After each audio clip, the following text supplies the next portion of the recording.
What is up, guys? Welcome back to CageChat MMA. We're here for, of course, the UFC 258 recap. How good is Kamaru Usman? Fantastic performance over the weekend when he defended his title for a third time against Gilbert Burns. But before we get into that, make sure to hit that subscribe button on YouTube. Make sure to hit that follow button if you're watching on Twitch and, of course, Facebook. Yes, we are here.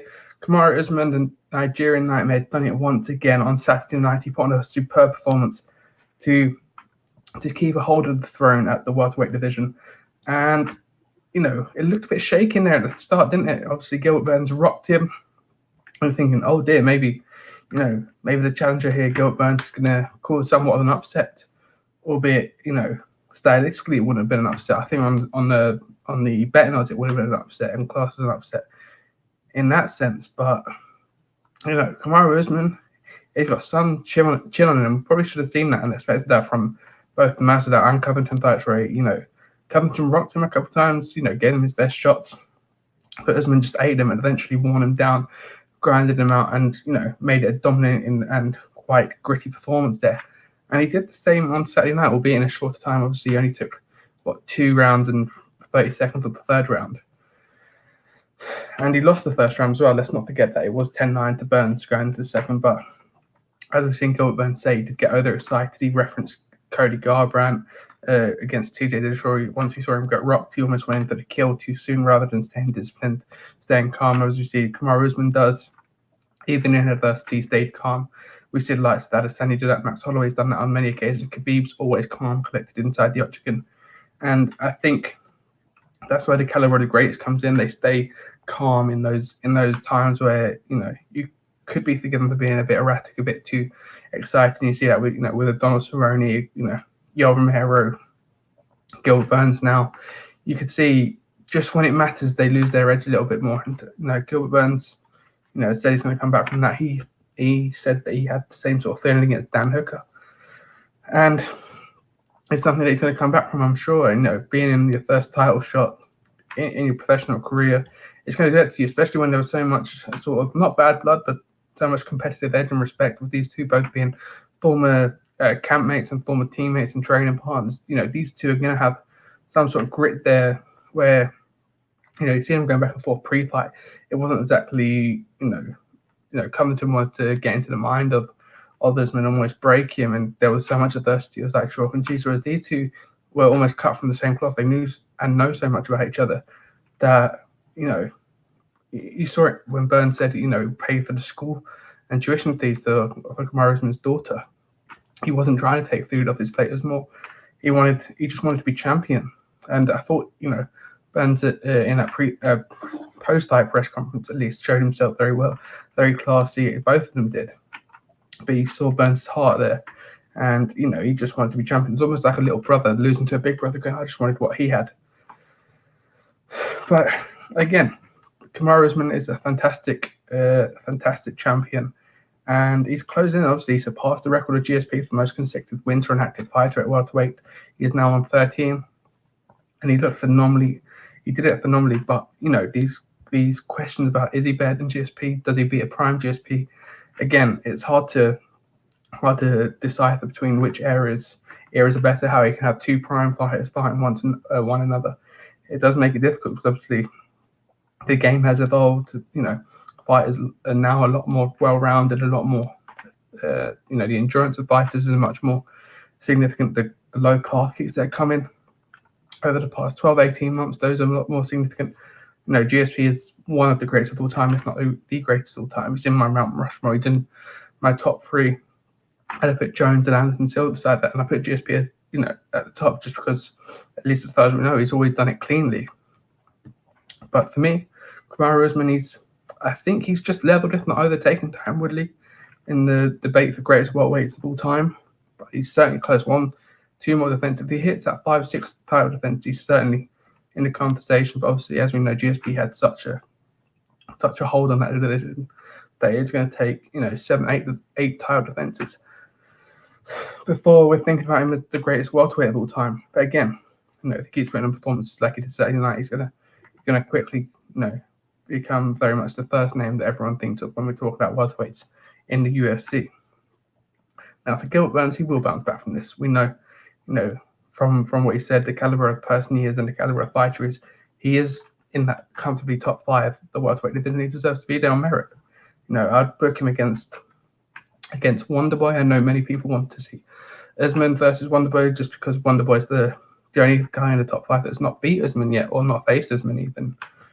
So that fight would make sense. Wonderboy's coming off a good win, of course.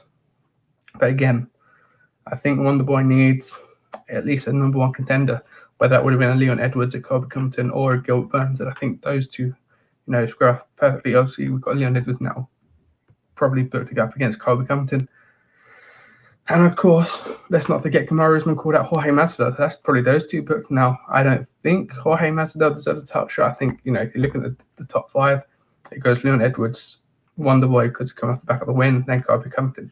But on a business sense, the Masvidal one does make sense because Masvidal, love him or hate him, he is someone who draws the numbers. 1.3 million pay-per-view buys isn't something you can easily just, look over, and especially, when this fight does take place, hopefully in July, August, September, there will be fans in the arena, so it will make more money, it will generate more income, which, the UFC don't need it. Obviously, they're a very well-off company, but again, as a business for them to run, they are eventually going to need fans in the attendance to keep going. And Masvidal does that. Only Masvidal and Colby do that to that sort of extent in that division, at least. When Usman's obviously the second dance partner, you could say. Now, personally, I think it opens up the idea to do Usman and Masvidal for obviously the Ultimate Fighter series. They need coaches. I think many thought Masvidal and Colby was going to be that, but now Chimaev, it's almost a domino effect. Chimaev dropping out means Colby has to face Leon, which means Masvidal needs a partner. It could be Usman, it could be Nate Diaz. Those are the 2 names I put forward. Like Dan Hooker said, it could also be, Mike Perry versus Darren Till. That would certainly be 2 partners and 2 coaches, which will make that series and that show very watchable. Those 2 class, especially see their Instagram live last night or the night before. But for me, if you want to do an Usman Masvidal rematch, it has to have something on the line, and I think the Ultimate Fighter is that for them. I think it'd be hard to rematch or book a rematch for Masvidal, having seen the first fight. It was a 50-40 fight, albeit, he took the fight on short notice, as did, Usman accepted the fight on short notice. He broke his nose a couple of weeks there due to just engagement by the sound of it. And, he had to do what he had to do to get the win on at UFC 251. So maybe you do give them a full count back again. Personally, I'd put, if you want to make that match, if you want to make that rematch, I think Colby Compton's more deserving of the rematch right now, as is Masvidal. Compton beat Woodley convincingly, stopped Woodley in fact as well. And I think he's probably got more of a safer rematch right now than Masvidal does. But yeah, let's do the Ultimate Fighter, Usman versus Masvidal. And let's get these 2 going, because they definitely have a disdain for one another. They certainly dislike one another. And the fact that the champion's coming out, that the champion doesn't have to come out and call out anyone.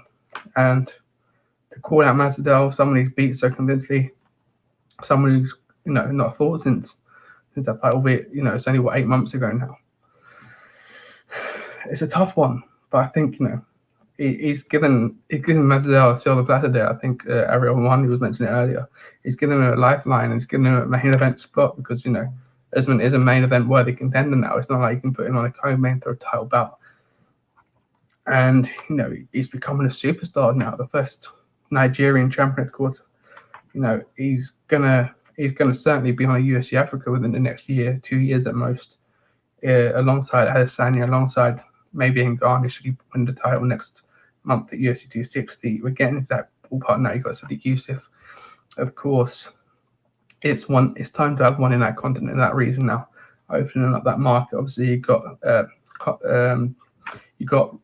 regional circuit there, but having eyes that UFC bring us is a whole new ball game. It mean those regional circuits gets more highlight or more limelight and more eyes on the sport, and we can see the likes of the Aries Championship getting on a UFC Fight Pass or whatnot.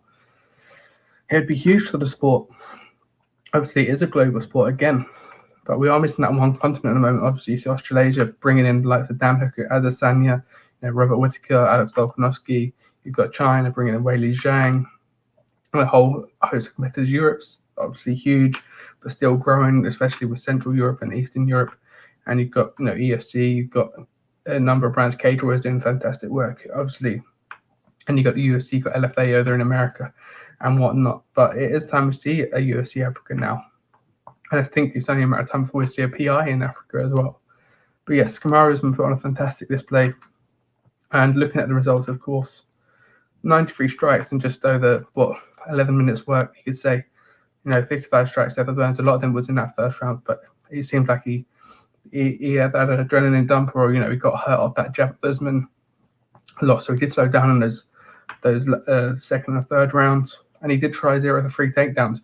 Now, considering Usman, he has this sort of stereotype that he's just a foot stomper up against the cage, grinding you out, throwing out no takedowns. So I think that's phenomenal. I think he's, he has moved to Trevor Whitman. He's coming an all-round fighter now. He's someone who's going to stand in front or stand in the center of the octagon and have a kickboxing bout with you, a Muay Thai bout as equally as he's going to push up against the cage, and he's got every single tool, I think, now for the job, and he's only going to get better. He's throwing out a lot of calf kicks. Obviously, we've seen, Conor McGregor knows firsthand just how dangerous those calf kicks can be. And, he's training with Justin Gaethje, whether he goes back to Stanford MMA, whether he trains with, Gilbert Burns in the future. Obviously, those paths are going to cross again, so I doubt it.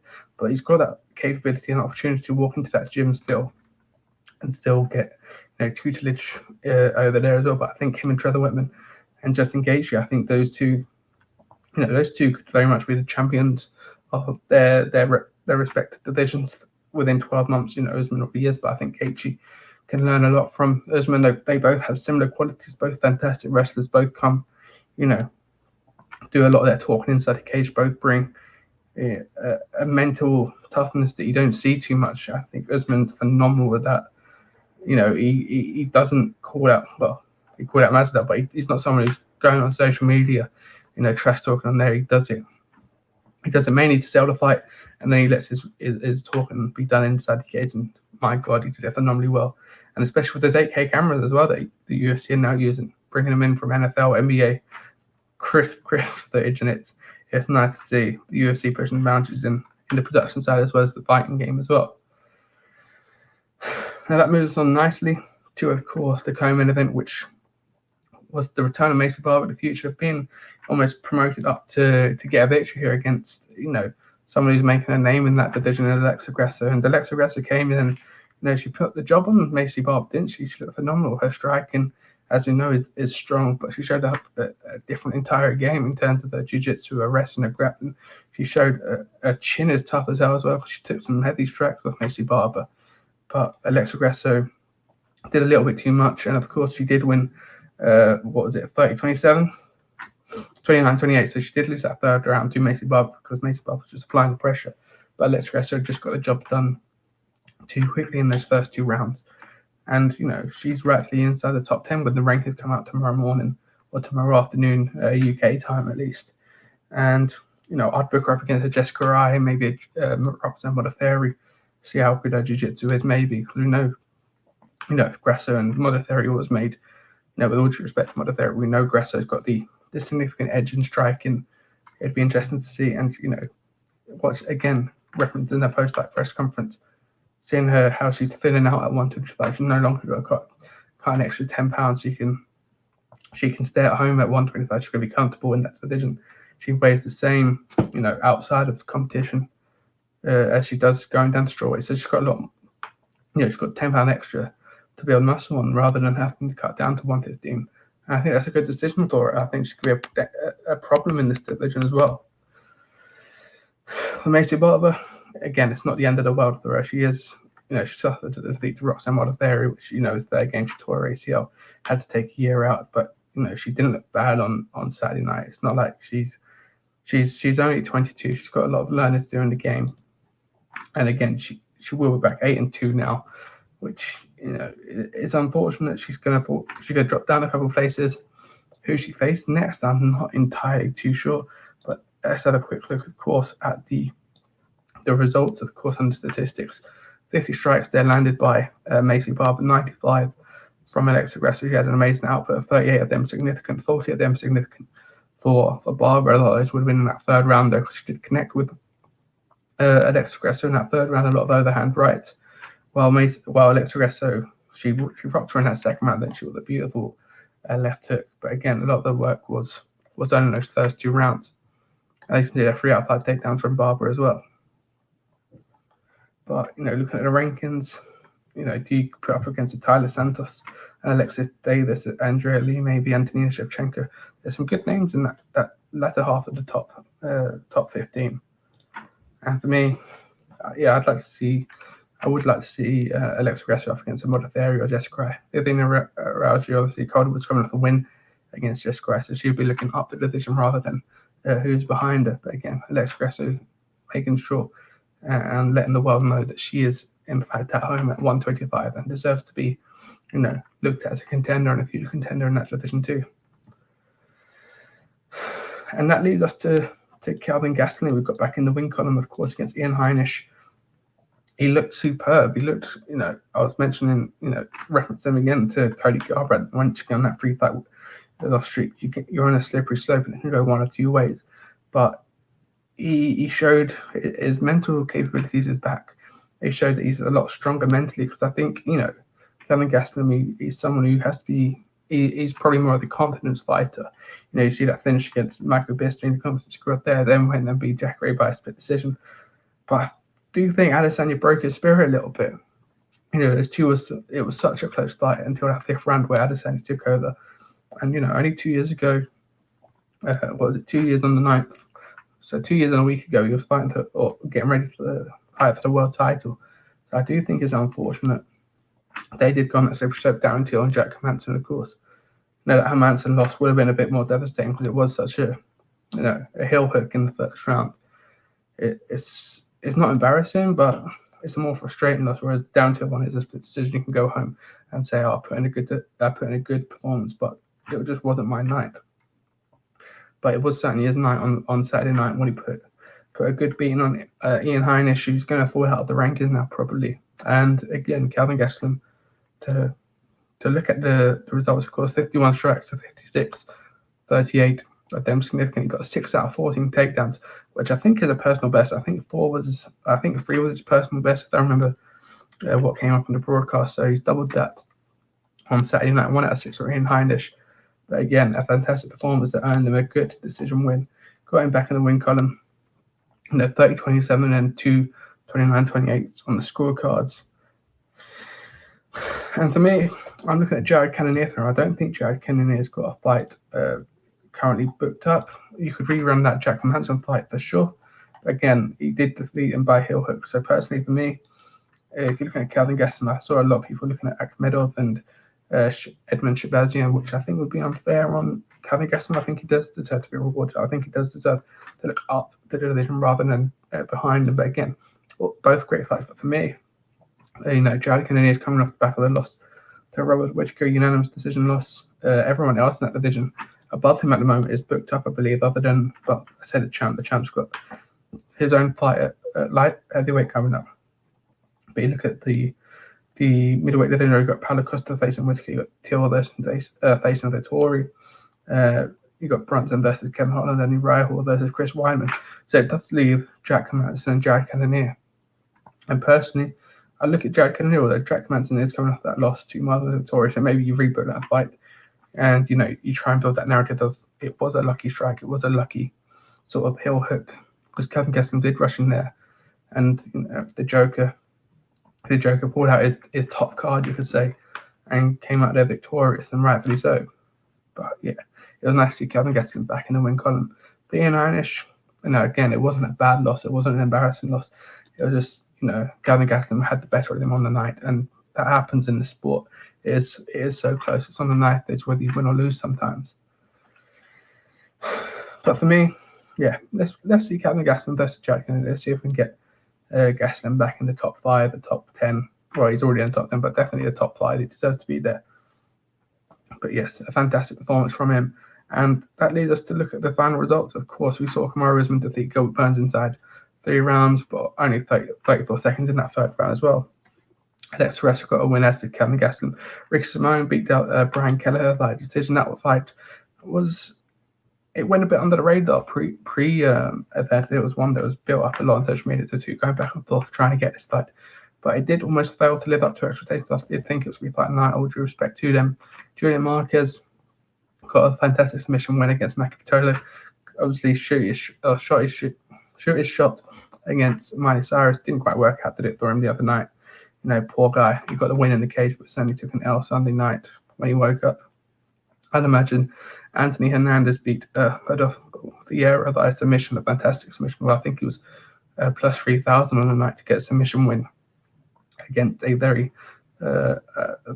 gritty and a veteran in the area, especially such a legitimate black belt in jiu-jitsu as well.